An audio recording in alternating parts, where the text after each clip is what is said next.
Eu sou Fábio Takahashi, presidente da GEDUCA, Associação de Jornalistas de Educação.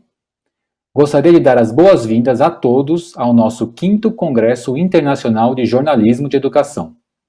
É um momento muito especial para a GEDUCA, que completa 5 anos de história. O Congresso tem como tema central a educação e as desigualdades na pandemia. A programação completa você confere aqui mesmo nesse site, geduca.org.br/geduca 2021. Serão 5 dias de evento, de hoje, 27 de setembro, até sexta-feira, dia 1º de outubro. Todos os dias teremos mesas e minicursos às 10, 14 e 16 horas. A transmissão das mesas será feita exclusivamente aqui pelo site. Todas as mesas e minicursos serão ao vivo.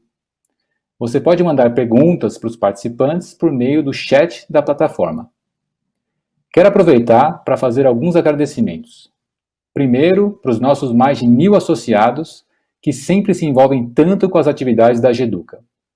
Agradeço à nossa diretoria, ao comitê e à equipe executiva da GEDUCA.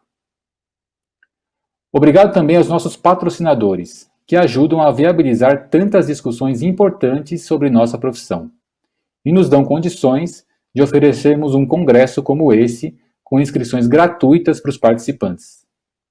Estão conosco no evento Fundação Lehman, Fundação Telefônica Vivo, Instituto Unibanco, Itaú Educação e Trabalho e Itaú Social. Temos também o apoio do Colégio Rio Branco e da Loures Consultoria. Esperamos que as discussões dessa semana sejam muito proveitosas para todos. Seguimos agora para a nossa primeira sessão. É o encontro do Hélio de la Penha com as pretinhas leitoras, com a mediação da nossa colega jornalista Tatiana Vasconcelos. Bom congresso a todos.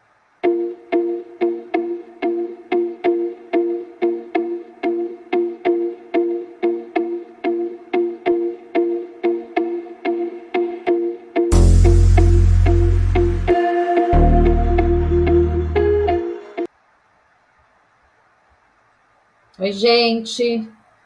Bom dia. Eu sou Tatiana Vasconcelos. Vou mediar essa primeira de tantas boas conversas programadas para essa semana, para essa edição do Congresso da GEDUCA. Quero te avisar que todas as mesas vão ter intérpretes de Libras e, durante a nossa conversa, vão se revezar aqui a Michele Alonso e o Yuri Borges.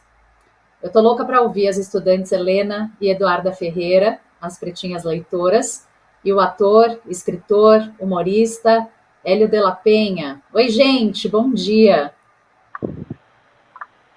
Bom dia. Oi, Hélio. Bom dia. Melhor. Oi. Tudo bem aí? Tudo bem. Bom, eu tô indo a nossa conversa aqui vai girar bastante... Hélio falando e caminhando. Você está ouvindo a gente bem, Hélio? Tô ouvindo bem, tá tudo certo. Então tá. Então eu vou começando aqui e vou contar já que a nossa conversa vai girar bastante em torno das experiências de vocês. Então, eu queria começar perguntando um pouco da vida escolar de vocês. Eu acho que a gente pode começar pela Eduarda e pela Helena. Como foi no caso do Hélio e como é no caso da Eduarda e da Helena, a escola onde vocês estudam, a relação de vocês com a escola, como é que vocês veem a escola e o que mais vocês quiserem contar. Bom, peraí, deixa eu pegar o microfone certinho. Assim tá melhor? Estou te ouvindo super bem. Ok, então vamos lá. A minha relação com a escola foi um pouco complicada nesses 2 últimos anos, porque tivemos que parar toda a nossa atividade em torno da escola por conta da Covid. Foi bem difícil, porque a gente ficou longe dos nossos amigos e dos nossos professores. Ficamos também afastadas das matérias e sem aprender coisas que seriam essenciais para a gente, como fazer provas, atividades, e tudo isso foi fazer online, que complicou mais ainda. porque eu entendo bastante que algumas crianças não têm acesso à internet e na escola, com esse acesso online, muitas crianças acabam ficando sem. Porque também criança tem aquilo, né, gente? Não tem como ficar na frente de uma tela durante horas, tipo, com a professora explicando, explicando, explicando, e, tipo, você não ser aquela sensação de você estar numa sala de aula com seus amigos, essas coisas assim. Então foi bem complicado. Helena, quer falar um pouco? Vou falar um pouquinho, assim. Boa tarde a todos, tudo bem? Então, eu vou falar um Tudo pouquinho bem. aqui, que, tipo, eu e Eduardo estamos em escolas diferentes e nós dois ainda não fomos presencialmente à escola, estamos remotos ainda, mas a gente entende que também não é a mesma coisa de ficar na escola, conhecer novos amigos, mas a minha situação no ano de 2020, no começo, que estava um pouco com pandemia, mas também estava sem pandemia, foi um pouquinho difícil porque a gente foi parando de ver as crianças, no caso, nossos amigos, vamos parando assim de acordar cedo para ir para a escola, aquele humor assim que é um pouco assim de raiva, ai, não queria ir para a escola. Agora não tem isso, entendeu? A gente acorda, sei lá, 10 da manhã e não vai para lugar nenhum às vezes a gente só fica fazendo ou atividades ou fazendo outras coisas também que incluem a escola, que é preciso ter uma, né, boa nota para garantir seu futuro bom e várias outras coisas. Então, esses últimos 2 anos foram um pouco difíceis pra gente. E eu acho também foi difícil para todas as crianças, por causa também das aulas remotas e desse coronavírus. Mas é um pouco disso. Uhum. Em que escola vocês estudam? Bom, eu estudo na Nilo Peçanha e Eduarda está no Pedro II. Tá. Escola Municipal Nilo Hélio, eu queria Peçanha. te ouvir um pouco. As duas são escolas públicas? Sim, só a da Duda que também é pública, mas é estadual.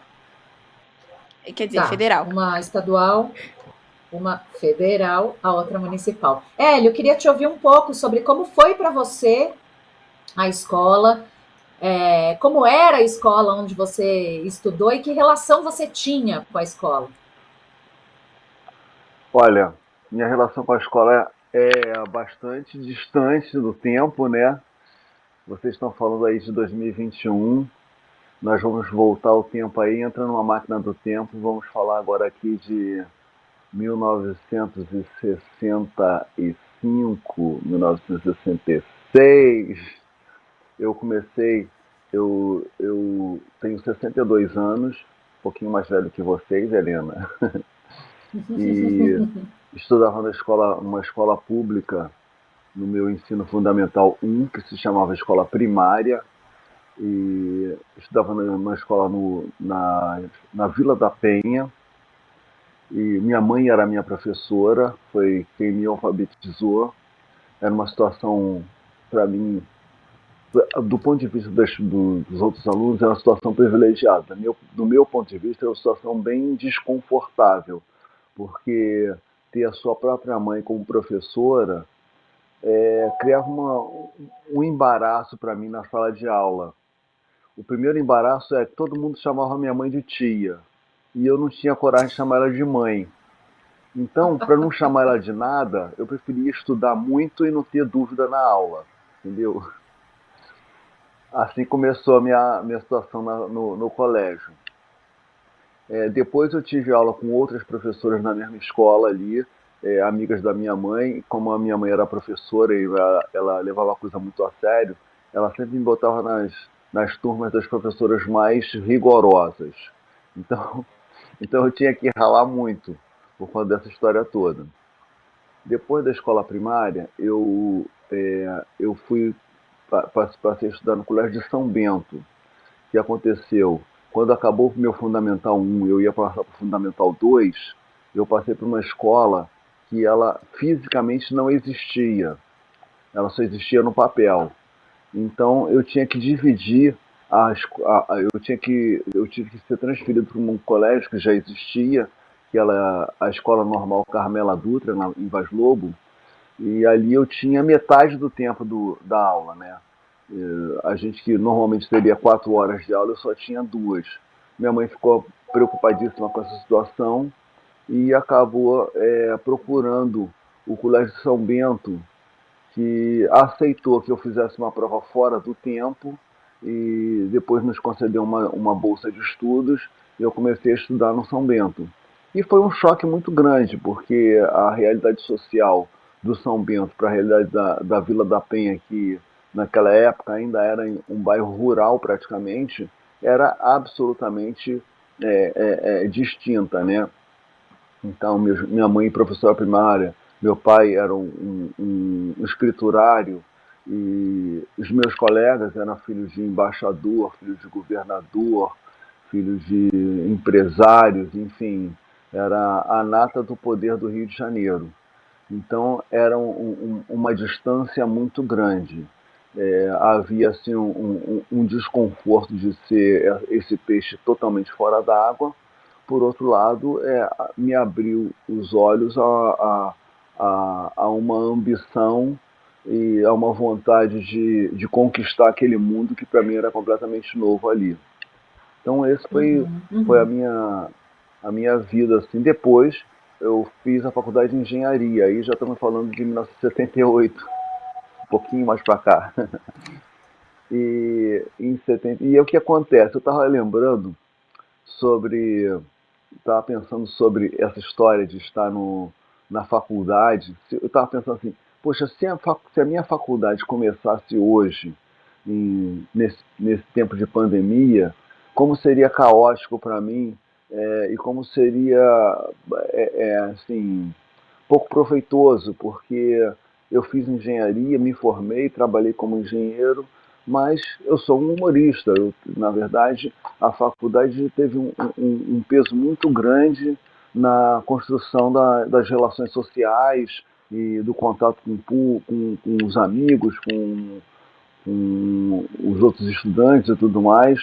E, enfim, que eu fui me formando como um humorista. Se eu tivesse começado a faculdade num período pandêmico como esse que vocês estão vivendo, provavelmente hoje a gente não estaria se conhecendo, porque eu seria apenas um engenheiro, não seria um humorista, entendeu? Porque já que a atividade social que me trouxe aqui onde eu estou não teria acontecido. Muito legal. Vamos falar um pouco disso também, sobre o papel da escola, da faculdade ou das instituições de ensino na formação, né, das crianças, dos jovens, dos adolescentes. Mas eu queria voltar com a Duda e com a Helena, que falaram bastante sobre o desconforto nesse último ano e meio, né? A gente viu, noticiou, comentou as desigualdades que já existiam no nosso país e que foram muito aprofundadas no último ano e meio, né? E quando a gente olha para a escola, isso não é diferente, né? A gente vê no acesso à educação uma desigualdade muito grande. Vocês falaram um pouco sobre isso, assim, sobre o baque que foi a pandemia na relação de vocês com a escola.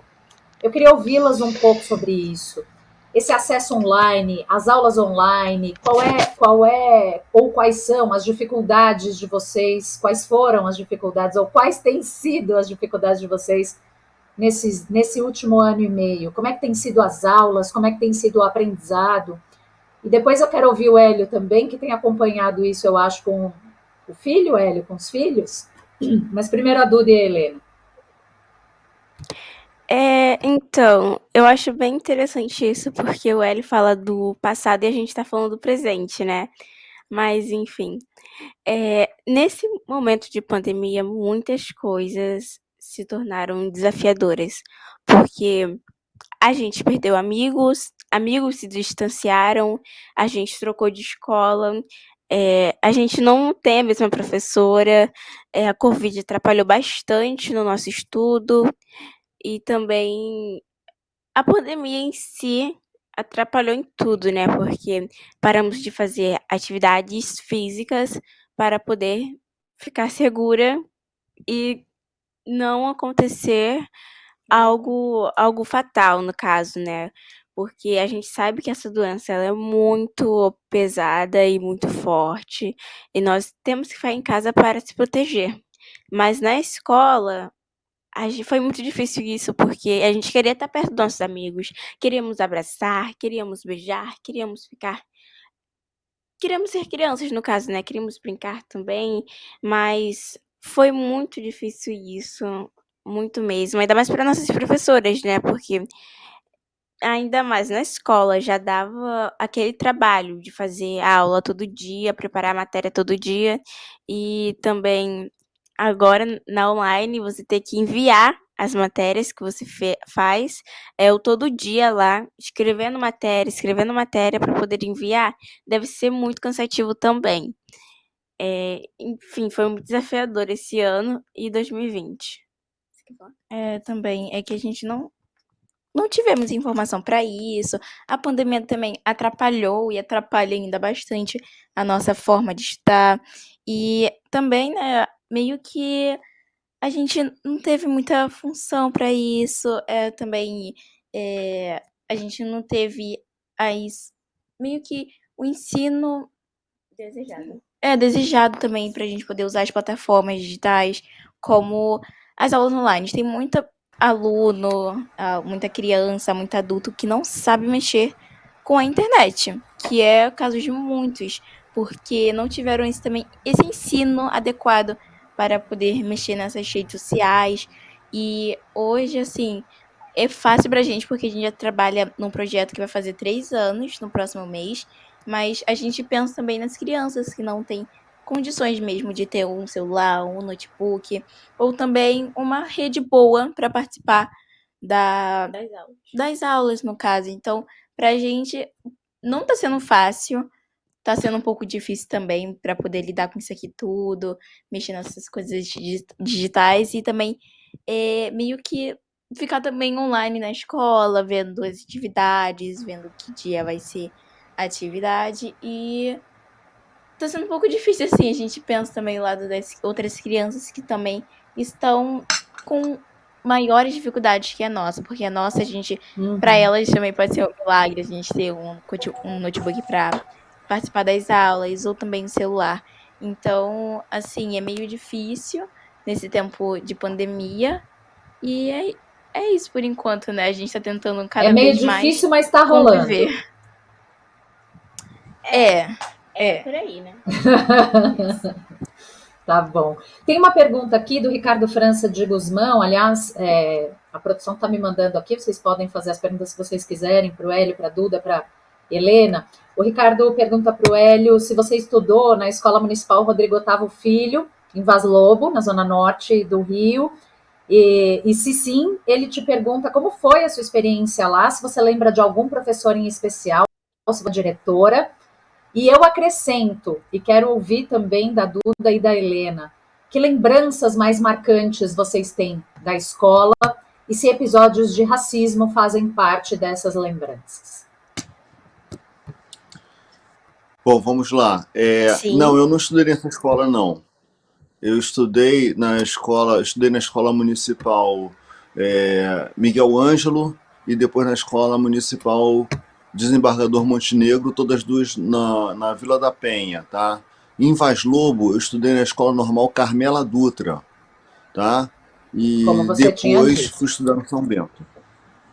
Exatamente, entendeu? Então não tenho como ter lembrança dessa escola Rodrigo, que eu não sei exatamente. Agora, posso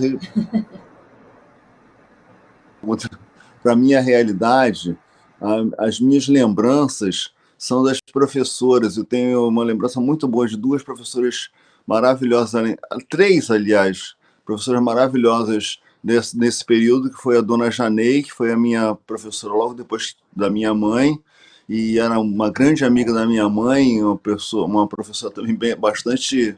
Aliás, todas as minhas professoras eram bastante rigorosas, mas eu, enfim, como eu era um bom aluno, não tinha muito problema com isso.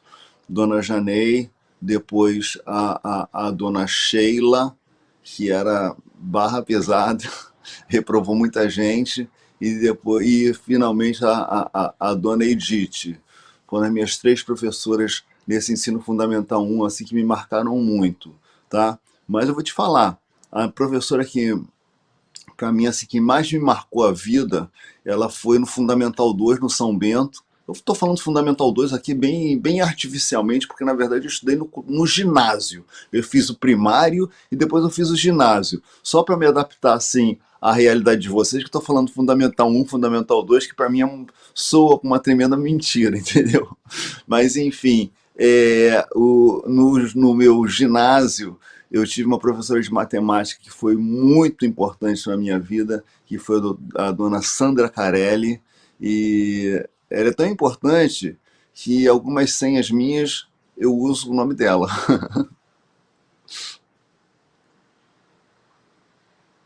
Quer falar dos episódios de racismo, Hélio? Se houve, se não houve, se você tem lembranças de discriminação racial na época da escola? Eu posso falar o seguinte, eu era o único negro no Colégio São Bento. Na escola municipal, na época da Vila da Penha, eu nem não percebia, não tinha a menor noção, não tinha. Esse assunto não se colocava, entendeu? Tínhamos pretos, tínhamos brancos, tínhamos todos mais ou menos na mesma condição social ali, e não tenho nenhuma lembrança de nenhum problema quanto a isso. No São Bento mesmo, os meus colegas, eu não me sentia como assim, alvo de bullying racista. Não aconteceu isso. Mas assim, acontecia um desconforto porque eu era o único negro no colégio, entendeu? Eram 1.000 alunos, eu era o único negro, então eu tinha uma sensação de inferioridade por ser preto, por ser pobre, por morar longe, entendeu? Por ter uma realidade completamente diferente dos meus amigos, sabe? Então, a situação, o momento de maior desconforto que eu vivia era quando, na aula de história, a gente ia abordar a questão da abolição da escravatura, enfim, quando se falava de escravos e tal, e que aí eu senti que eu era a única pessoa que tinha algum vínculo com aquele assunto e, de fato, eu não queria ter, né? Eu queria ser igual a todos, como todo adolescente quer ser igual aos outros, quer ser igual, não quer ser diferente, né? E havia essa diferença que me marcava muito. Então, quando a minha sensação era a seguinte, quando o assunto era 13 de maio, abolição e tudo mais, a minha impressão era assim, ih, caramba, vão descobrir que eu sou preto. Como se isso não fosse evidente o tempo todo. Então, era essa a coisa que eu vivia, muito mais assim pela questão, eu diria até muito mais pela questão estrutural do que pela questão do racismo direto, do bullying, que eu vejo que é tão presente hoje, que as pessoas, enfim, relatam com tanta frequência, sabe? De alguma forma, havia um desconhecimento daquelas pessoas, elas nunca tinham tido contato com um negro numa condição de igual para igual, né? Eles tinham contato com o negro como funcionário, como motorista, como a babá e tudo mais, e nunca na situação de estar ali na mesma sala de aula e tudo mais. Mas enfim, eu era diferente por ser preto, também por ser pobre, por ter uma outra realidade, mas não havia essa brincadeira maldosa, sabe? O macaquinho, ou o peixinho, sabe? Não tinha essa coisa assim, nunca tive apelido, meu nome sempre foi Hélio o tempo todo, entendeu? Nem Pelé, uma vez eles perguntaram, a gente pode te chamar de Pelé? Eu falei, não, meu nome é Hélio, e ficou como Hélio, entendeu? Sabe? Quero ouvi-las, meninas, Duda, Helena, das lembranças que vocês têm até agora na vida escolar de vocês, das lembranças boas, eu quero saber, claro, mas quero passar também por essa questão da discriminação racial, de que maneira vocês sentem, se sentem isso na escola ou nas escolas por onde vocês passaram. Bom, as nossas lembranças marcantes são brincar com nossas amigas, meio que jogar queimado, que era a minha brincadeira favorita. Eu sempre, toda hora que tinha educação física, a gente jogava junta. Quando eu também encontrava com o Eduardo no recreio, a gente ficava, Eu assim, era boa feliz, né? Porque a também, gente hein, não na era, queimada. a gente não era de salas iguais, no caso, não era da mesma sala, então a gente ficava um pouco distante por horas uma da outra. A gente não consegue muito, não. Às vezes sim, né? Mas agora, as coisas que o Hélio falou que é uma coisa assim que eu também sentia quando eu era meio que mais criança, no caso mais nova, que era falar meio da minha cultura através da escravidão. Pensa numa coisa que eu odiava, me sentia constrangida, falava, não, eu não vim daí não. Eu nasci da minha mãe, não nasci deles. Eu ficava, meu Deus. Agora eu fico pensando, falo, não, tipo, a gente teve todo um passado histórico que também as pessoas só contam pelo lado da escravidão, não contam pelo lado que também foram rainhas. Antes da escravidão, eles foram rainhas, construíram aquelas pirâmides, reis, construíram as pirâmides do Egito, né, que é muito famosa hoje em dia, e também acho que sempre foi. E, assim, era uma coisa que eu me sentia muito constrangida. Agora, pelo lado do racismo, eu não me recordo muito, mas, assim, tentando lembrar, eu não passei muito por essas coisas. E eu também não identificava como racismo, sim como preconceito. Os preconceitos que o povo falava, que, tipo assim, antes meu cabelo não era, né, agora natural como ele é hoje. Ele era pra baixo, tinha química, várias coisas assim. E eu sempre, toda hora que dava um intervalo, molhava meu cabelo pra ele ficar mais pra baixo, assumia ele como um cacheado e na verdade ele era crespo. E aí o povo falava, vai, Helena, tira esse cabelo, deixa ele natural. Eu falava, não, meu cabelo natural é assim. E aí quando eu, né, deixei ele secar, eu botei assim pra cima, o pessoal falava, nossa, tá parecendo que você levou um choque, né? Eu falei, por quê? Porque o meu cabelo é diferente da sua pessoa. Eu fiquei, meu Deus.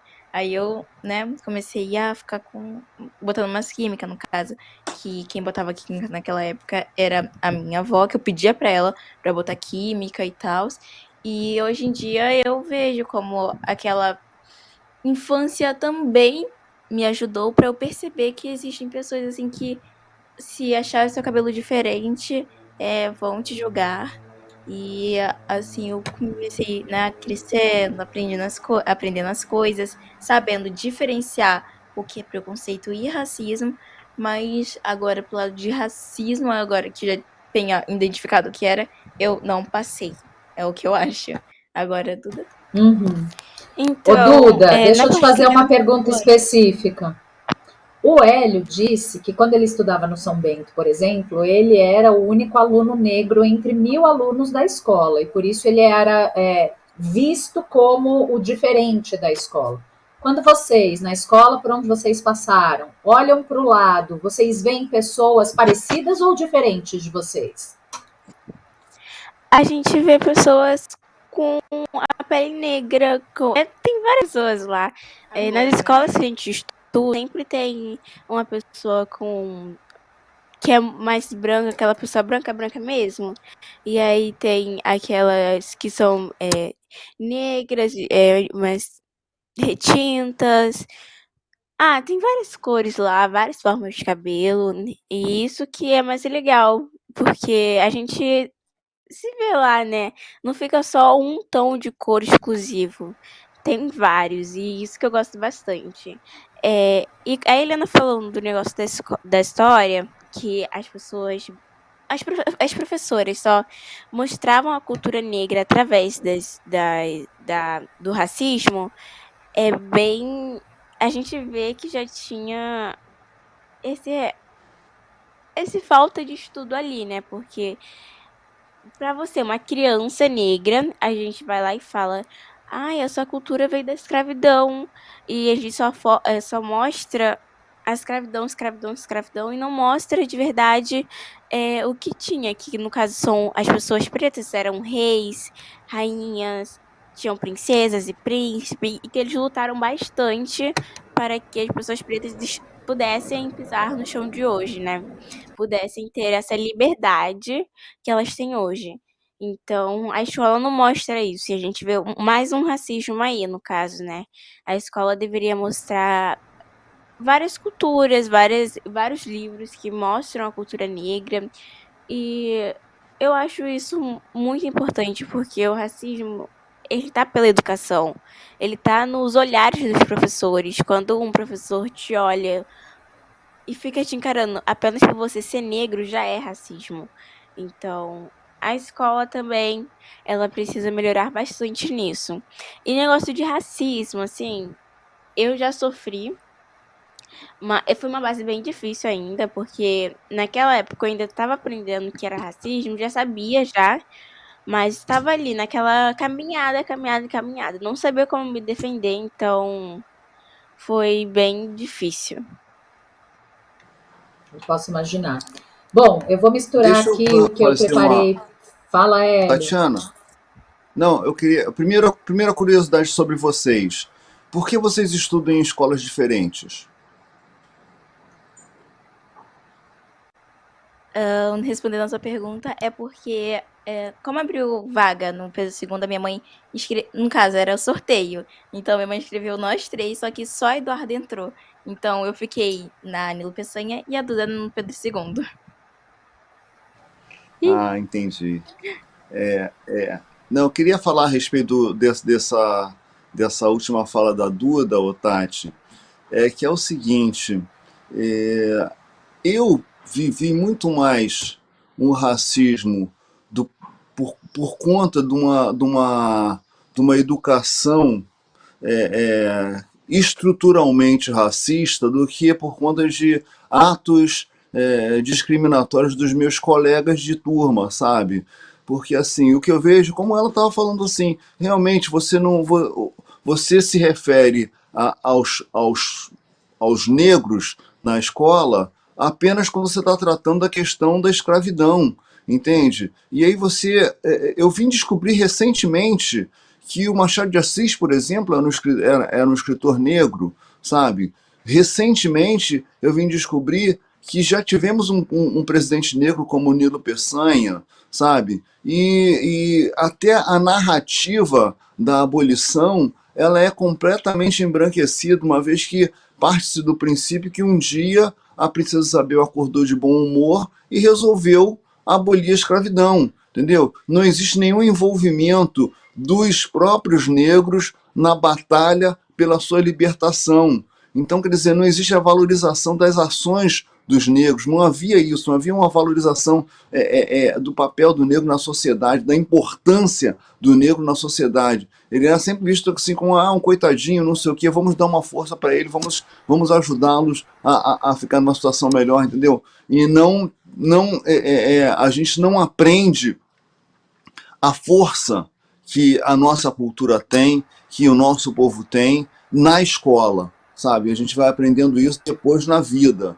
E então, quer dizer, eu acho que cabe à escola mudar. Outro dia eu estava conversando, inclusive, com o Celso Ataíde sobre essa questão da educação, que a gente sempre valoriza muito a educação, mas aí ele estava ele estava questionando o seguinte: mas que tipo de educação? Que educação é essa? Que informação você recebe na escola, entendeu? Que te valoriza, que te dá autoestima. Eu acho que o colégio tem que pensar um pouco mais sobre isso, entende? Tem que pensar um pouco mais sobre a que partir tipo daí, de mensagem Hélio, tem que ser colocada. claro, e como a gente tem aqui para discutir também educação antirracista, porque quando a gente fala educação, educação é muita coisa, né? Educação é uma palavra dentro de que muita coisa. Então, quando a gente fala de educação antirracista, o que é que você entende de educação antirracista? Por exemplo, já vou voltar para a Duda e para a Helena, porque as pretinhas leitoras usam a literatura e a internet para disseminar uma abordagem antirracista. Vocês dizem, inclusive, que o objetivo do canal é construir uma unidade antirracista. Então, a gente já vai voltar lá na origem das pretinhas leitoras, mas antes quero saber do Hélio. O que é que você entende por uma educação antirracista? A educação antirracista ela passa primeiro por apresentar as evidências do racismo na nossa trajetória, entende? Mostrar por que motivos você tem uma maioria de pessoas, a maioria das pessoas pobres, elas são as negras, Por que a maioria das pessoas que moram nas favelas elas são as negras? Como é que isso aconteceu? Fala-se muito do dia 13 de maio. E o dia 14 de maio? Como é que é? Como é que é se dar essa história? Para onde foram os escravizados? Uma vez que eles foram libertados, não tinham emprego, não tinham formação. Tem que se informar, sim, falar para as pessoas que naquele momento as leis proibiam os negros de estudar, entendeu? Isso nunca é falado, isso é velado, entendeu? Que existia uma lei que impedia o negro de frequentar a escola, ou seja, que impedia o negro de ter uma formação melhor. Então, se você não tem uma formação melhor, em que situação você vai viver, entendeu? E aí você não podia ir para a rua, ficar de bobeira na rua, porque você era pego pela lei da vadiagem, entendeu? Mas você não tinha formação para ter um emprego, entendeu? Ou seja, você era jogado no limbo, entendeu? Inclusive a própria lei da vadiagem, ela vem até o século XXI, entendeu? Ela foi abolida recentemente, vocês podem até dar uma pesquisada para ver essa história, mas enfim, são vários fatores que a gente não considera. E os pontos positivos da nossa cultura, ela se reduz na cultura, parece que não, é o samba e a feijoada. Porra, peraí, muito mais do que isso, E o entendeu? futebol? Sabe? Então, samba, feijoada e futebol, entendeu? Sendo que hoje o futebol está na Europa, então quer dizer, nem isso mais, né? Sabe? Eu acho que a educação antirracista, ela passa por você valorizar os dados importantes, os fatos importantes, a contribuição importante que o povo negro tem na cultura, na formação da civilização brasileira. Maravilha. Duda, Helena, já vou aqui atender os nossos espectadores. Mônica Abraão Medeiros quer saber como é que surgiu a ideia desse projeto lindo das Pretinhas Leitoras, e eu acrescento: como o canal de vocês pretende construir uma sociedade antirracista?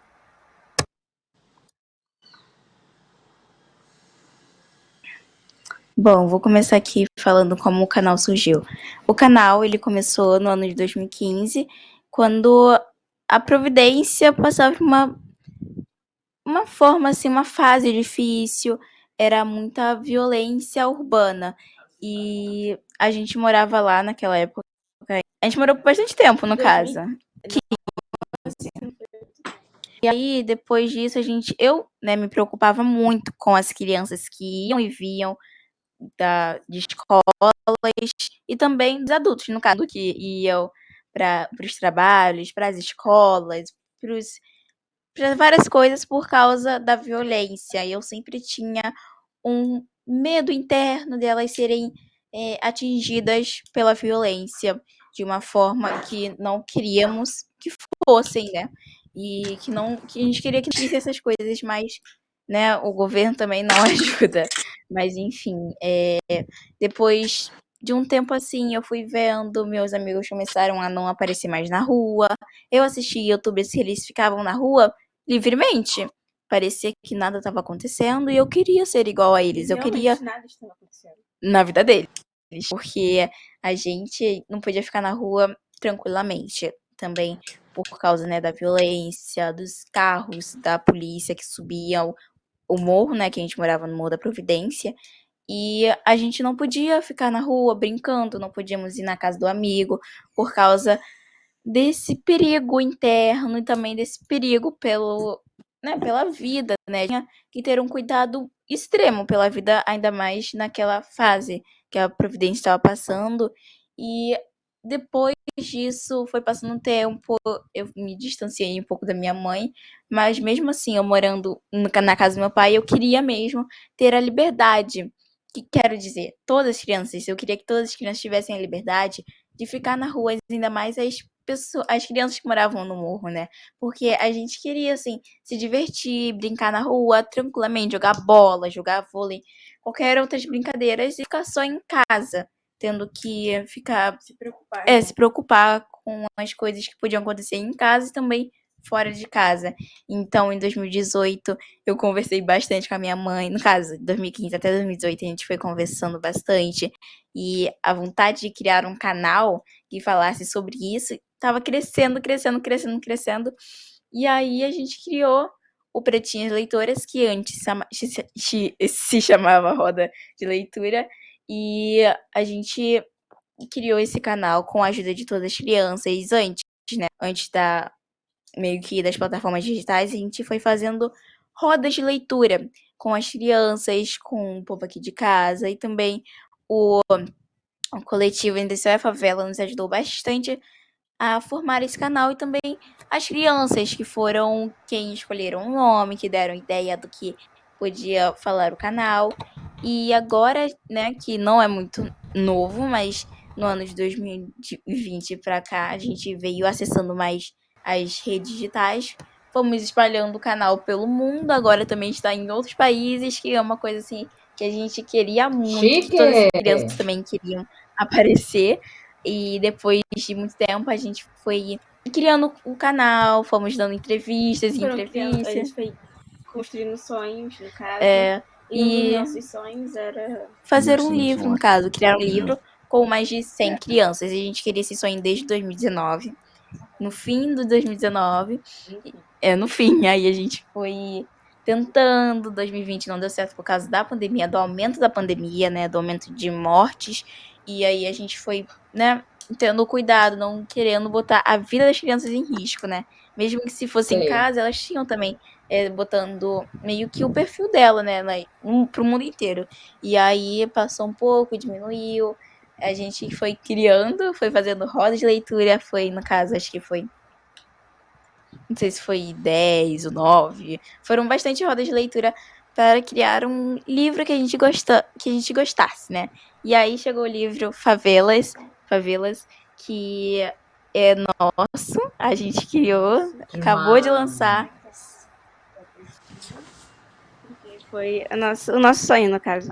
Aí tá assim, agora depois ainda não foi lançado, né? Agora não foi lançado pro mundo inteiro, mas depois vai ser. Esse livro está com mais de 100 crianças participando da gente, várias editoras que nos ajudaram. Lindo. E é isso, a gente foi criando o canal de uma forma que todas as crianças pudessem participar e se sentir à vontade. Daqui a pouco a gente não vai estar mais no canal, né? Vai estar outras crianças. No caso, já estão vindo, a gente já está organizando tudo. Elas vão apresentar o canal também, porque o canal não é só nosso, é de toda criança. E Pretinhas, ele também fala, né? A gente discute a vida negra, né? Aliás, através da literatura. A gente já fala Muito sobre legal. histórias africanas, também sobre várias histórias, mas com fundo africano, com fundo negro, com que as crianças pudessem se identificar não só pela escravidão. Legal. Lindo. Me diz uma Verdade. coisa. O Eduardo... Fala, Hélio. Eu queria saber, em primeiro lugar, a idade de vocês. Nós temos 12. Vamos fazer 13 em novembro. Já tá chegando, né? Nossa Senhora, então quer dizer, em 2015, 6 anos atrás, vocês tinham 7 anos. Isso mesmo. E sim. E já eram preocupados com as questões da favela da Providência. Que isso, gente, vocês são muito precoces, pelo amor de Deus. Outra Na coisa. verdade, desde Como é que... por aí foi. meu Deus, hein? E me diz, como é que a gente consegue esse livro de vocês? Então, ele vai lançar Ainda, né? vai lançar ainda. Depois que lançar, a nossa assessoria vai começar a postar no nosso Instagram onde vai vender, ou se vai vender pela internet, ou vai vender nas bancas. Por aí, a gente ainda não sabe. Estamos curiosos ainda também, mas a gente recebeu o primeiro livro só para ver como é que ficou, né? Se ficou do jeito que a gente queria, e realmente está um espetáculo. Eu faço questão de ter esse livro na biblioteca Hélio de la Penha, lá no Complexo do Caju, hein? Por favor. Quero muito conseguir um livro desse, tá? E depois, Tati, você me passa ter vocês no estúdio CBN, hein? Faz favor. Para falar me passa do livro. depois, Tati, o contato o contato das pretinhas. Eu acho que eu tenho o contato da mãe de vocês, mas confirma esse contato, porque eu quero fazer uma live da Biblioteca La Pena com vocês, tá bom? Estou pensando Pode, aqui na Pode Semana do ser. Dia das pode ficar. Crianças. Semana do Dia das Crianças, vamos fazer essa live, tá? Vamos ver como Pronto, vai eu ser. Ok, a adoro gente marca encontros e tal. que geram novos encontros. Mais Isso. pergunta de espectador aqui, ó. Fernanda Gonçalves de Almeida está perguntando como é que a escola de vocês traz a literatura, a cultura negra na literatura, né? Vocês dizendo que se incomodavam um pouco de ter a cultura de vocês só trazida quando se falava dos povos escravizados. A Fernanda quer saber se há autores negros, se há personagens de livros negros, ou se a predominância continua sendo de autores e de personagens brancos. Então, eu não posso descrever muito isso para vocês, porque eu sou na aula e o carro passando. Gente, tá passando um carro. O ao vivo é assim mesmo, tá tudo certo. Pode ir em frente. Gente, não, assim, não. Enfim, eu não posso descrever muito como é que é agora. Eu quero, porque ainda não fui presencialmente, eu nem sei como é que é, porque acabei de entrar também. Mas depois eu posso falar para vocês. Enquanto a outra história, a outra escola, a cultura negra estava sempre muito presente, porque tínhamos professoras negras. A minha mãe já foi professora, então a turma que eu fiquei foi pegada pela minha mãe. Então a minha turma já sabia como é que era o esquema e essas coisas assim. Então eles traziam muito essa coisa de literatura negra para a aula. E a nossa professora, que não era uma professora preta, era uma professora loira, natural, com os olhos claros, que no caso foi, né? Mas ela era vamos dizer, uma senhora também. Ela ajudava muito eu gostava muito dela por conta das atitudes dela. Ela me ajudou numa fase onde eu precisava de ajuda mesmo. E ela sempre tentava trazer alguma literatura preta ou que falasse disso, né? Ela não queria muito envolver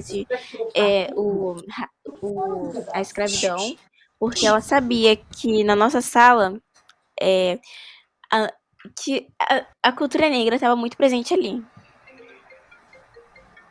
Porque os alunos, as alunas, são ou eram predominantemente negros. Outra pergunta aqui, e aí quero ouvir vocês duas e quero ouvir o Hélio também.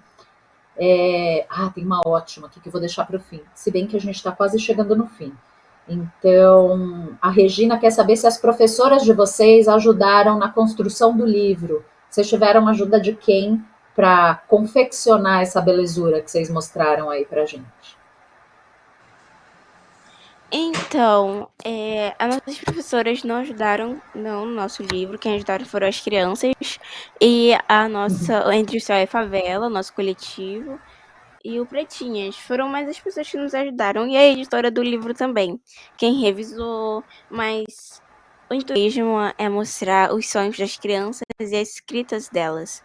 E as nossas professoras nos ajudaram de uma forma que, no caso, era meio que ensinar também os nossos aprendizados que a gente está tendo hoje, ainda mais a minha professora, que era uma professora negra, do cabelo crespo, que me ajudou bastante a isso, e também a nossa mãe, que nos ajudou criando o livro, ajudando as crianças, que também é professora, que também já teve na nossa escola, que já deu aula pra gente. É uma maravilha. Mas também é um pouco daquilo que o Hélio falou, né?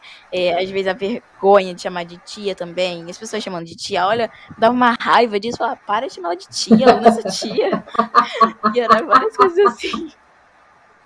Porque também tem aquele ciúme de leve, porque às vezes tinha uma aluna lá que ela ficava muito. Chamava minha mãe toda hora. Aí ela, oi tia, e quando ela errava o nome, chamava de mãe, eu ficava tipo assim, ó. Sai que ela não é sua mãe, ela é minha. E a única professora que me ajudou foi a minha mãe. A minha mãe me ajudou bastante nesse livro também. Ela nos ajudou em todo o livro, né? Fez com que as rodas de leituras aconteceram. E foi ela, a minha única professora que me ajudou. Legal.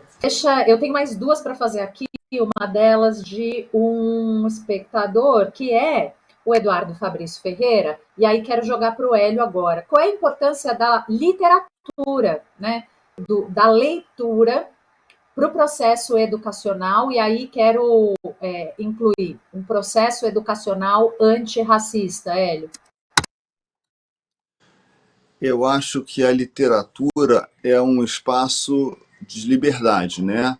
A ficção, sobretudo. Você hoje em dia a literatura está muito associada aos textos baseados em fatos reais, mas eu sou um ficcionista, eu gosto muito de me basear em fatos irreais. Então, é uma terra da fantasia, onde você pode, inclusive, criar um mundo antirracista, inclusive, sabe? Eu acho que você pode denunciar as questões da realidade de hoje e você pode criar mundos ideais, você pode criar discussões interessantes a partir do que seria um mundo ideal, do que é um mundo real. Eu acho que a literatura ela serve como metáfora da sua vida. Então você, a partir de uma situação ficcional, você consegue abstrair e pensar a respeito da situação real que vivemos. Enfim, eu acho que e ela dá uma liberdade muito grande, enfim, ela dá não só consciência, como permite um escapismo, ou seja, ela pode ser um refúgio também, sabe? Eu vivi muito no mundo da literatura na época da minha adolescência, em que eu me sentia uma figura isolada, sendo lá um único negro no São Bento, mas eu me sentia refugiado quando eu corria para o abrigo dos meus livros. Então a literatura para mim é muito importante. E hoje em dia, eu até outro dia estava conversando com os meninos, os internos do Degaze, falando para eles que antigamente as pessoas se interessavam muito pelas histórias dos príncipes encantados. E hoje em dia as pessoas querem saber como é a realidade dessas pessoas, pessoas marginalizadas pela sociedade.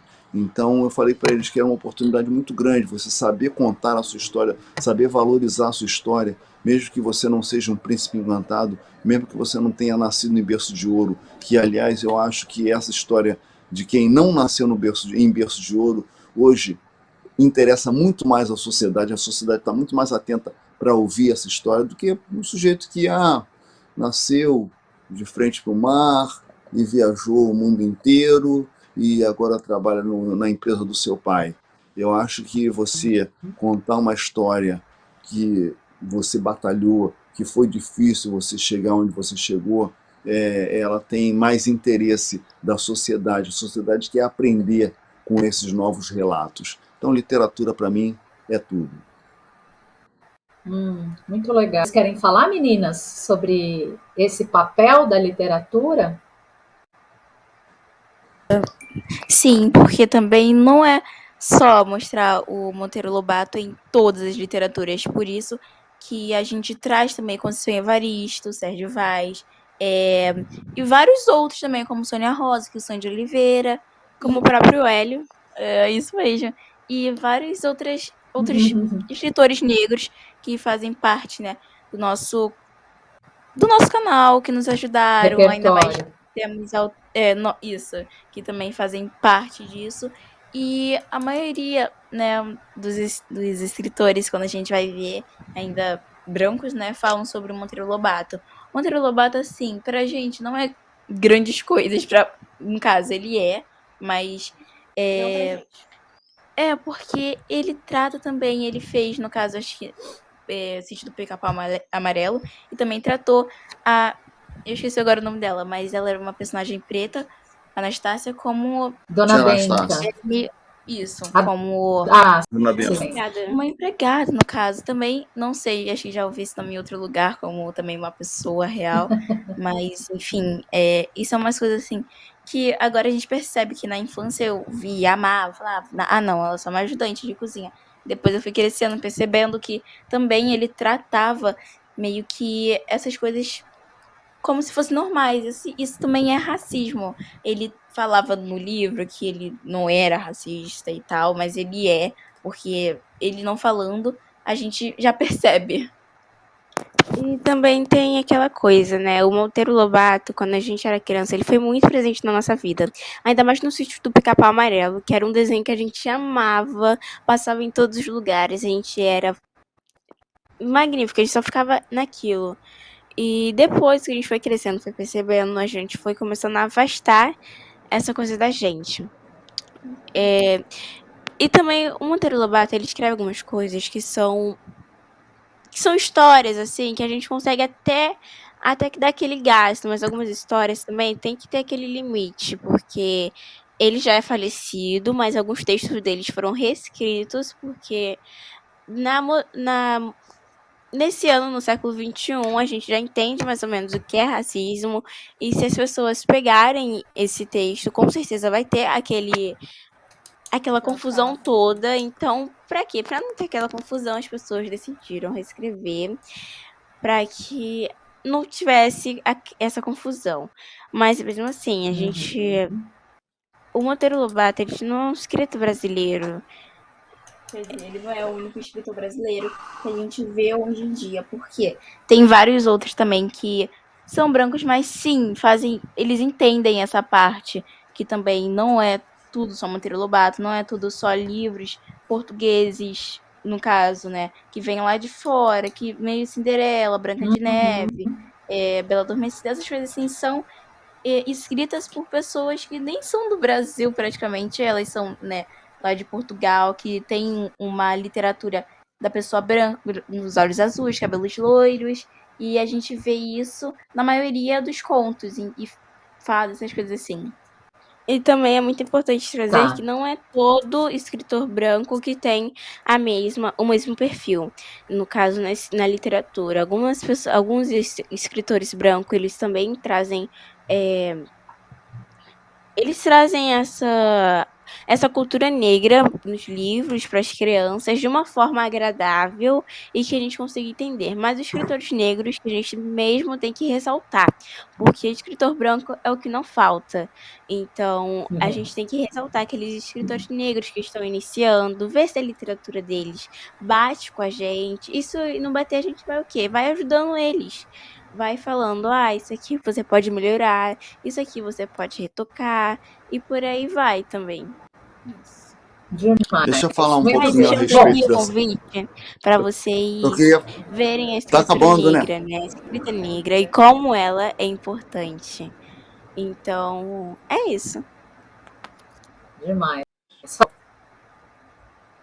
Posso falar uma coisinha?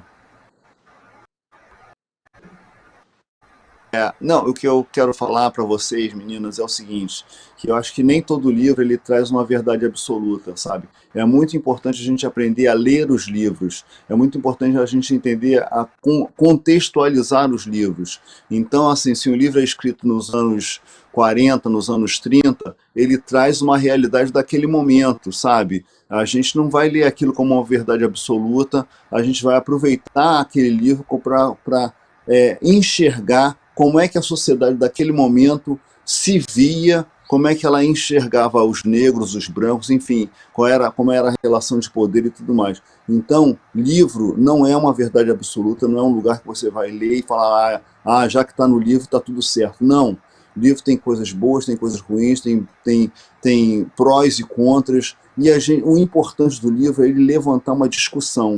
Você pode discordar de um livro, entendeu? Você pode... não é o fato das palavras estarem no papel que elas estão certas. Então, assim, a grande massa da sociedade naquele momento do Monteiro Lobato, todo o poder, ele tinha uma relação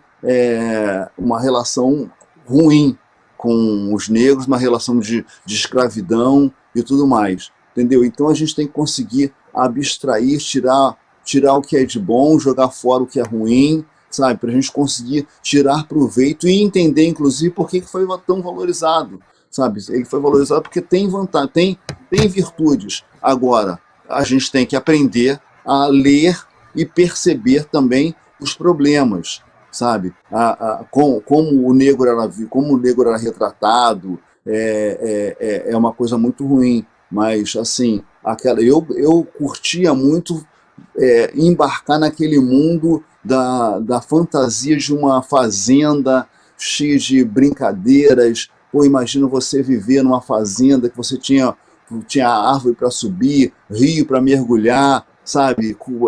Árvore para você comer uma fruta, entendeu? Eu gostava muito dessa história toda, entende? Hoje eu percebo que havia ali alguns elementos racistas, entende? Mas isso é importante a gente aprender a ler os livros não como uma verdade absoluta, entendeu? E aí você acaba absorvendo as coisas boas e criticando as coisas ruins. É isso. Hélio tem que ir, eu quero ficar mais um pouquinho para fazer uma última pergunta, Hélio, por sua conta. Se tiver que Não, ir, eu a gente posso, já se eu despede. adiei meu compromisso, só para ficar com vocês. Boa notícia. Boa, Gilma, vou fazer duas, que é também o meu limite. Vamos lá. Tá bom. Sempre houve, mas sobretudo agora, há uma grande discussão sobre o que seria atribuir à escola e o que são da família, formação de uma criança, de um adolescente, de um ser. E há uma corrente muito forte em alta hoje que enxerga a escola, sobretudo, como uma provedora de conteúdo que vai ajudar a formar bons profissionais. Há também quem entenda que a escola pode ser uma provedora de valores que vai ajudar a formar bons seres humanos. Eu lembrei da frase do Hélio falando da faculdade lá no começo, que a faculdade teve um papel muito importante na vida dele, na construção das relações sociais, sobretudo. Queria ouvi-los sobre isso. Como é que vocês entendem esses papéis da escola e da família?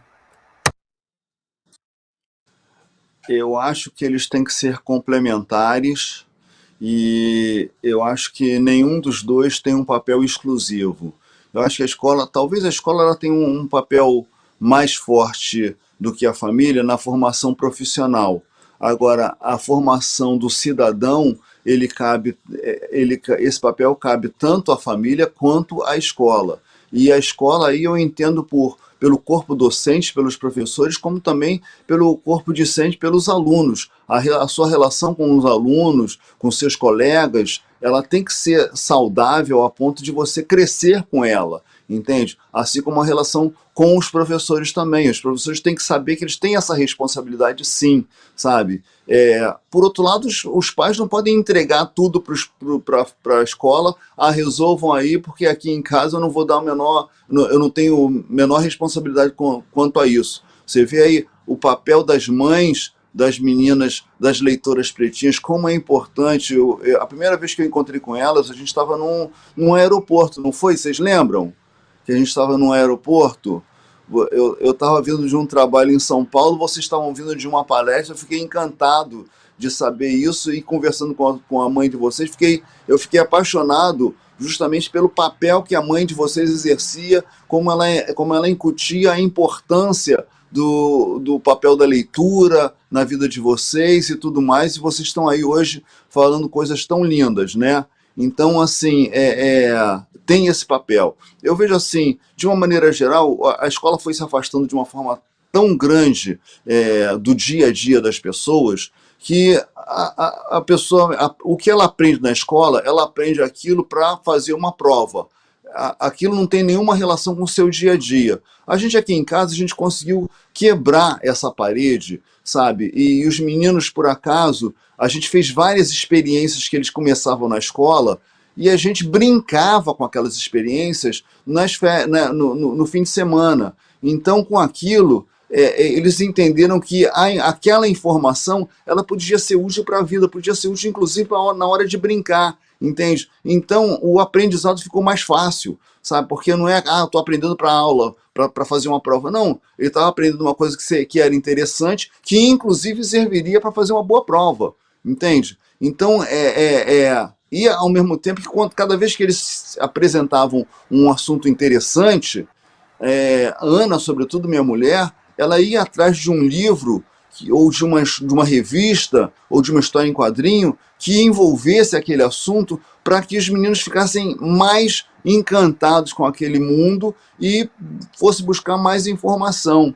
Então, essa relação da escola com a família tem que ser muito integrada, sabe? A gente sempre se envolveu com as atividades escolares, não só na coisa do dever de casa, mas conversando com os professores, discutindo sobre a formação, a informação que eles estavam passando, de que maneira a gente poderia contribuir não só na formação, como às vezes materialmente na escola, de que maneira a gente podia dar uma força para a escola, para que ela fosse melhor ainda naquilo. Quando a gente percebia um furo que a gente pudesse cobrir, a gente estava junto, porque eu acho que a escola está lá para formar cidadão e profissional, não é uma coisa e outra, entendeu? Até porque um mau cidadão profissional, por melhor que ele seja tecnicamente, entendeu? Mas, pô, tem vários critérios, várias decisões que você tem que tomar na sua vida profissional que depende da sua formação como cidadão, entende? E se você achar que se você só tiver um lado, você é uma pessoa desequilibrada nesse sentido, certamente você vai tomar decisões equivocadas na sua vida profissional. Meninas, quero ouvi-las sobre papel da escola, sobre papel da família, em relação a conteúdo e em relação à formação do cidadão, formação do ser social. Então, só antes de começar, muito importante que o Hélio disse, até porque na escola eles não mostram a nossa vida real, eles não mostram a vida de uma pessoa preta na sociedade. Eles só querem mostrar que todo mundo é igual e que não existe racismo. E isso é completamente errado e muito injusto, porque eles mostram a vida das pessoas brancas e, de fato, são aquilo. Por ser homem, você já tem mais dignidade, mais possibilidades. É homem branco, no caso, né? Quando você é homem preto, aí que a coisa fica feia, porque tudo é culpa sua. Ou você quer, ou as pessoas vão atacar em cima por você ser preto. E não só o homem, não só o homem também, a mulher sofre, nós mulheres sofremos muito com isso, ainda mais por sermos pretas. Tudo, ai, samba pra mim, faz aquilo, você é mulher, vai lavar uma louça. Isso já é muito errado. Então, eu só queria ressaltar isso. E agora na escola, eu não vejo tanto isso, né? Eu não vejo assim machismo, vamos dizer assim. Eu vejo mais possibilidades, porque a minha professora, ela dava muitas possibilidades para as pessoas negras, porque eu não era só a única pessoa negra da sala, nem da escola. Tinha também os meninos, a metade dos meninos eram negros também, algumas meninas também eram, e ela dava possibilidades para nós, porque ela sempre queria falar, e como foi sua opinião com isso? Ela nunca faria só assim, tipo, Helena é uma pessoa branca, por exemplo. A gente falava assim, eu sou uma pessoa preta. A professora falava, fala aqui comigo, entendeu? Ela não era assim, ela dividia as coisas em iguais. Tipo, quando ela perguntava para uma pessoa branca, ela perguntava para uma pessoa negra também, porque ela queria saber a opinião. E aí eu já via muita diferença nisso, porque nas minhas outras escolas, nenhuma professora fazia isso. Elas, na verdade, nem tocavam nesse assunto. Elas só queriam falar em contos de Branca de Neve, contos que já, tipo assim, já estão meio válidos, inválidos no caso, mas já são clássicos, né? E todo mundo quer ter aquela atenção, porque são clássicos, todo mundo conhece. Ninguém quer ressaltar os livros da África, a cultura africana, nem pra quê, né? Pra quê? Sendo que só os livros clássicos importam. Isso mesmo. Bom, então, para a gente ir se encaminhando para o final, eu quero que a gente faça aqui um exercício que a gente coloque todos os ideais num exercício de futurismo. Finge que vocês têm aí uma bola de cristal, vocês vão consultar ela para me contar qual é a escola que a gente deseja para o futuro. Olhando para frente, quando a gente pensa numa escola, considerando um ideal de igualdade, sobretudo, a gente pensa no quê? E aí eu vou colocar aqui a pergunta da Caroline Rodrigues Cardoso, que quer saber de vocês como seria a escola ideal em que todas as crianças com deficiência, negras, trans, migrantes, indígenas, gays, pudessem se sentir acolhidas. Como essa escola funcionaria? Como você está falando, então? Ela funcionaria de uma forma simples, seria atendimento para todo mundo, não teria desigualdade, muito menos racismo ou preconceito naquela escola, seria uma escola que aceitaria de todos os tipos, se você é não binário, se você não se identifica com o seu gênero, a gente usaria pronomes neutros, usaríamos o E no caso, né? Tipo, meninas, gente, por aí ia, né? A gente te trataria como uma pessoa normal, porque você é uma pessoa normal, né? Só que o mundo não vê isso, né? O mundo vê que você é uma pessoa diferente, sendo que não, é só uma pessoa normal que escolheu um sexo ou uma sexualidade diferente. E tá tudo bem, porque você continua sendo uma pessoa, você não se torna um animal por isso, como a sociedade fala, né? Você continua sendo uma pessoa e a gente vai te tratar como uma pessoa. Isso mesmo. E umas coisas também que essa escola seria, no caso, ia ter respeito para todo mundo. A gente não ia te julgar por causa da sua roupa ou pelo tamanho do seu short e saia. No caso, né, que muitas escolas acham isso não só por causa dos alunos meninos, e sim pelos professores. Nossa escola não ia ter essas coisas. E também uma coisa assim que é uma coisa que a gente vê em muitas escolas, no caso, a nossa escola, que a gente tá criando assim, ela ia contar sobre as histórias do povo negro, não pela escravidão, e sim antes da escravidão, que eles eram reis, rainhas, construíram pirâmides, e também o nosso futuro, porque se eles não tivessem construído, não tivessem lutado pelo que a gente é hoje, pelo futuro que eles queriam, a gente não estaria aqui, né? A maioria de nós seríamos ou preto da pele clara, mas como a sociedade diria, pardo. E a maioria seria branco, porque eles também estavam, naquela época, estavam tentando trazer a branquitude para os dias de hoje, para o futuro. Estavam querendo esclarecer, né? Embranquecer as pessoas negras. E também outras coisas assim que a gente queria, no caso, ia ter sei lá, um respeito por todos, ia ter um pátio grande para todas as crianças correrem, brincarem livremente, sem não terem um pensamento que elas podem ter, uma preocupação de serem atingidas ali mesmo, ou pela violência, ou por vários outros motivos, e sim ter também um espaço em que elas possam se sentir à vontade, uma biblioteca grande, para que tivesse também todos os escritores negros, brancos, e também indígenas que falam sobre a, a existência, né? Como é que é a preocupação deles no mundo, e também um autor indígena que eu gosto muito, assim, que eu queria conhecer pessoalmente, era o Daniel Undruko, que é um autor, assim, que eu admiro bastante também pela história que ele conta e várias outras coisas. Eduardo? E essa escola seria digna do respeito de todos, ela daria um uniforme também, ela trazeria muito a história africana, como a Eliana disse. A gente daria, tipo, se fosse para fazer aula online, nós daríamos equipamento para isso, porque a gente sabe que não é barato. Nós também.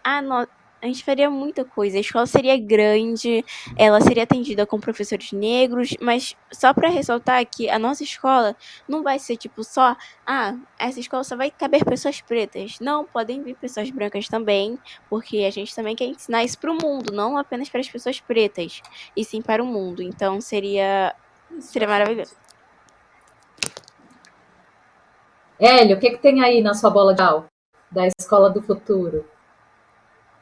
Bom, na minha escola do futuro, primeiro é o seguinte, eu acho que tem uma coisa que é muito misturada, muito misturada nessa coisa assim do o branco contra o preto, e enquanto que eu vejo uma relação de poder, entendeu? Porque você fala do branco como se todos os brancos tivessem acesso ao poder, e não é bem assim. Os brancos ricos têm acesso ao poder e comandam o país. Os brancos pobres, eles estão ferrados, eles têm um pouco menos, eles são menos, não tem a discriminação racial, não sofrem uma série de outras questões, mas assim, também são atingidos por diversos problemas da nossa sociedade.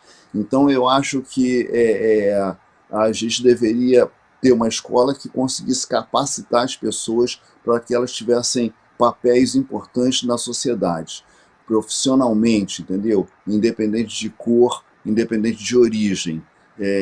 Hoje a gente tem essa discussão muito importante, muito relevante, que tem que ser travada, tem que ser ressaltada, porque durante muito tempo foi apagada. Não se falava da questão do negro, não se falava da questão da opressão da mulher, não se falava em absolutamente nada a respeito disso. Eu acho que num momento a gente tem que passar por isso, discutir isso, aprofundar essa discussão para que um dia as coisas estejam equilibradas. Você entre num restaurante, tenha tantos brancos quanto pretos, que você chegue num colégio, tenha tantos professores brancos quanto professores pretos, professores nordestinos, professores com alguma deficiência que não impeça ele de exercer aquela profissão, enfim, isso ser visto de uma forma natural e não de uma forma, poxa, que legal, esse colégio tem isso, entendeu? Então, temos que ter isso. Temos que ter a compreensão de, como diz o Luiz Antônio Simas, no ensino da filosofia, que filosofia não é uma palavra absurda. Existe a filosofia grega, mas existe a filosofia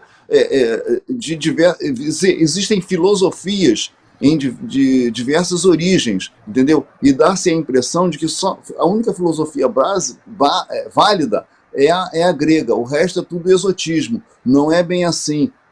A visão, a concepção de mundo, sabe? Cada povo, cada cultura acaba gerando uma concepção de mundo. Seria interessante que essa escola apresentasse a visão, as diversas visões de como o mundo foi criado, de que origem, entendeu? De que maneira aquela cultura vê aquele mundo. Então, para isso é fundamental. Assim como a gente estuda a Idade Média profundamente, sabe? A questão da Inquisição, o que aconteceu na Europa, porra, o que estava acontecendo na África, entendeu? Como era aquilo lá, como era aquela organização, como eram os povos de onde nós, de pele escura, viemos, entendeu? E por que chegamos a esse ponto? Por que não se fala claramente? Nós chegamos aqui como mercadoria, nós não éramos cidadãos, estamos aqui hoje ainda, nesta altura do campeonato 2021, discutindo de que forma vamos nos colocar como cidadãos plenos, porque a verdade é que a gente está numa metamorfose de mercadoria a cidadão pleno. Então cabe à escola nos ajudar nesse processo, e não só o negro, ajudar o branco a entender isso também, entendeu? E não achar que, porra, sabe, e não se sentir mal, porque porra, mas eu não quero ser racista. Não, muita gente não quer ser racista. Ninguém quer. Não sei se ninguém quer, não tenho essa certeza. Não, ninguém quer. Eu não tenho essa sim, certeza. Não, há quem eu não queira, mas mesmo. não é sobre eu acho querer, que tem gente, né, Hélio? eu acho que tem gente que quer, esse cara não tem saída. Mas eu acho que o cara que não quer, a gente tem que ajudá-lo a não ser, entendeu? E assim como várias pessoas pretas também acabam incorrendo em atitudes racistas. Olha, eu vivi a seguinte situação quando eu era garoto, e eu comecei a frequentar um ambiente de Zona Sul, e, enfim, sentar na mesa dos brancos. A empregada, que era negra, foi para falar com a mãe do meu amigo que ela não estava ali para ficar servindo preto, não, entendeu? Sabe? Se eu fosse lá para ser um funcionário, para trabalhar como encanador, eletricista e comesse lá na cozinha, estava tudo de igual para igual. Mas eu sentar na mesa junto com os filhos do patrão, aquilo não estava legal. Ela foi reclamar, ela negra foi reclamar com a patroa branca, entendeu? Que não via essa discriminação. Então, quer dizer, você vê, eu estava sendo discriminado racialmente por uma pessoa preta, entende? Isso é o que? É a falta do letramento, é a falta do estudo e falta da discussão sobre a questão racial, entendeu? Então ela achava que O Paulo Freire o meu dizia, lugar né, Hélio, social, que o meu lugar social não era ali na sala, o meu lugar era na área de serviço junto com os outros pretos, entendeu? Sabe? Junto com que era onde ela estava, entendeu? Ela não aceitava que eu estivesse lá no outro lugar, entendeu? E justamente foi isso foi isso que eu aprendi no São Bento. Falei, não, eu quero estar na sala, eu quero ter uma sala assim, eu quero ter uma vida assim, entendeu? Então eu acho que as escolas, a escola tem que conseguir, inclusive para mim, deixar de ser um lugar onde você aprende uma matéria para passar de ano, entendeu? E conseguir incutir nos alunos que aquilo que está sendo ensinado ali dentro, ele vai servir para o seu dia a dia. Quando o cara sair da escola, sair da sala de aula, ele olha fora e a informação que ele pegou na escola, ela serve para ela. Então, assim, quando a gente viaja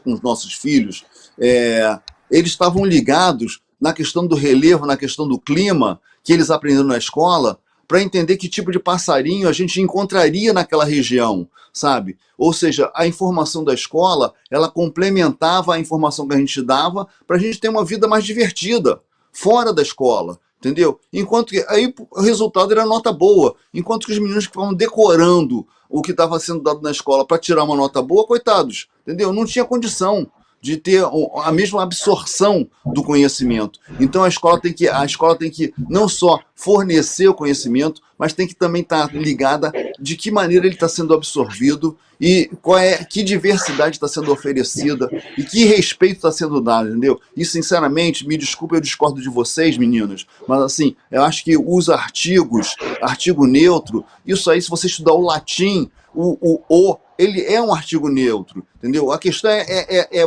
você se dirigir às pessoas com respeito, entendeu? Com dignidade, falar com elas de igual para igual, sabe? Isso não depende de você chamar de menine, não depende. Você chama a pessoa da maneira como ela quer ser chamada, entende? Você trata a pessoa da forma como ela acha que é mais digno ser tratada, entende? Isso que é o fundamental, entendeu? Não adianta nada o cara me chamar de prete, entendeu? E tomar uma atitude racista mais na frente, daqui a 10 minutos, entende? Eu acho importante a pessoa ter consciência de que somos de fato todos iguais e que essa diferença que nós vivemos hoje é porque a partida dessa corrida nós estávamos em pontos completamente diferentes, entendeu? Sabe? Os meus antepassados, eles chegaram aqui, num navio negreiro, sabe? Enquanto que o outro chegou aqui num navio como imigrante, entendeu? E aí o governo concedeu empréstimos e tudo para que aqueles que chegaram de navio tivessem condição de ter a sua terrinha, cultivar e progredir. Enquanto que a gente, ao ser tornado livres, entendeu? A gente não tinha oportunidade de mais nada.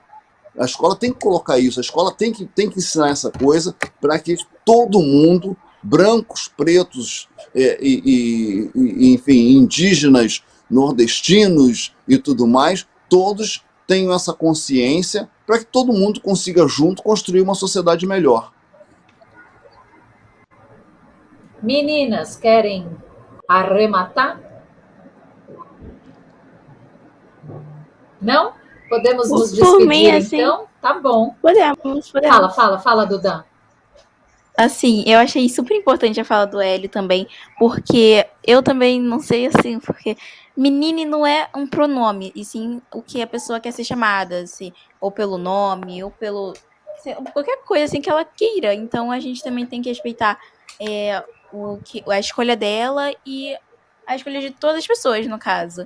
E eu queria também agradecer a vocês por terem convidado a gente a participar desse encontro que foi maravilhoso, a gente estava amando, e também agradecer ao Hélio, a Tatiana por estar assim, falando com a gente e também nos ensinando várias coisas também que são muito importantes. Vocês são lindas. Eu espero realmente vocês depois lá naquele programa que eu apresento todo dia na CBN à tarde. Helena e Eduarda Ferreira, as pretinhas leitoras, tendo aí como objetivo transformar a sociedade em uma sociedade antirracista através da leitura, uma missão nobilíssima. Obrigada por vocês estarem aqui hoje. Hélio de la Penha, muito boa essa troca com vocês. Somos três gerações diferentes e eu acho que isso é bastante aqui a nossa conversa. Muito obrigada, viu? Um beijo grande. Muito obrigado também por essa oportunidade. E olha, meninas, adorei estar com vocês, conversar com vocês, que eu só tinha tido contato com vocês assim, superficialmente, muito legal, entende?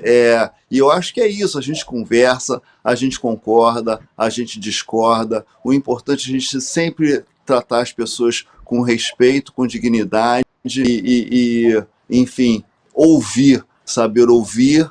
E se você concorda, você diz sim, se você discorda, você diz não, isso educadamente, e a gente vai crescendo, vai evoluindo dessa forma, tá? Tatiana, obrigado pela oportunidade, achei muito bacana, achei muito proveitoso, aprendi bastante, e olha, não esqueci, hein, eu quero fazer uma live com vocês através do perfil da Biblioteca La Pena, @Biblioteca La Pena, por favor sigam, tá? Que a Biblioteca La Pena já segue vocês, tá? E vamos fazer uma live. Eu vou falar com as meninas lá pra gente organizar isso. Tatiana, depois me passa o contato delas, tá? Tá? O pessoal da Geduca te manda, mas sim, a gente tá tudo em contato aqui, fique tranquilo. Isso, tá? Pra gente fazer isso, eu tô apontando aqui que seja na semana do Dia das Crianças, tá bom? Demais, demais. Bom, então um beijo para vocês, gente, adoro vocês. Parabéns. Essa foi a primeira conversa da quinta edição do Congresso da Geduca, que vai toda semana. Fica de olho na programação, que como essa, tem outras conversas ótimas vindo aí.